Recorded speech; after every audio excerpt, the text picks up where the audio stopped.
This is the last video in my video game playlist, helping you to understand why you play games and use those skills in other areas of life. Let's go. Over the last couple of weeks, I've been talking loads about how video games are both helping and hindering us all. And what I've been trying to do is to help you to really look inward and think, are video games there helping me, or are they stopping me from doing things that I want to do outside of the gaming world, in the physical world? So video games have helped you to grow your confidence, your problem solving skills, and have actually increased your intelligence, both emotionally, mentally, and physically in your brain. So video games are good then, right? That's one part of the story. But what we've been talking about over these videos is that video games are stopping you from doing things outside of the video game sphere.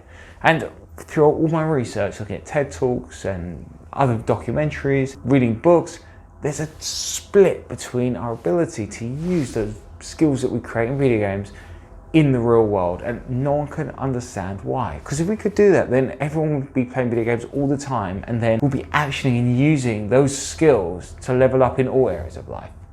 So why can't you do it? And I've been thinking loads about this in terms of this playlist, but also in the wider spectrum too. How can we start to transition? And the biggest thing that I can think is that it's to do with safety and confidence, because in a video game, someone else creates that world in which we can start to fight dragons, level up, win races, and be the best online as well as offline. But when it comes to stepping outside of that gaming world, we have to create the rules. And we don't know if there's a endpoint to our quest, because we know we could play version 1, 2, or 3 of a game and you know it will end and you go on to the next one. Whereas in the real world, you just have to keep on slugging on again and again and again, hoping you get it right and hoping you learn from your mistakes in order to level up and get it right in the future. There's no point in the real world where you get a little buzzer above your head saying, well done, you did a good job. That's up to you. What I would like you to take away from this playlist is this: how can you transition through life knowing that you're doing a good job, you're trying your best, and having that confidence in which to keep on pushing and striving and achieving? And what I'm going to do in the next couple of weeks is talk about confidence, because confidence is just knowing what to do in any given situation. If you could start to feel confident throughout your life, then you can use those skills that you love from video games and achieve anything that you want. And that's what my channel is all about, helping you to grow, be successful, be happy, content, and safe.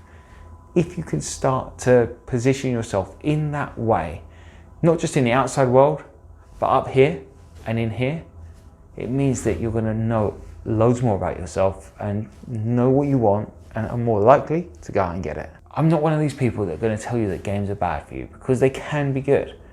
It's just when anything is down to excess, it becomes a hindrance. It's just about learning how to use those skills that you learned in playing video games throughout your life. And that's what I'm going to leave you with today. Remember to subscribe to see that confidence video, which is coming out really soon, and also plenty more videos to come. Look forward to seeing you soon. Take care. Bye bye.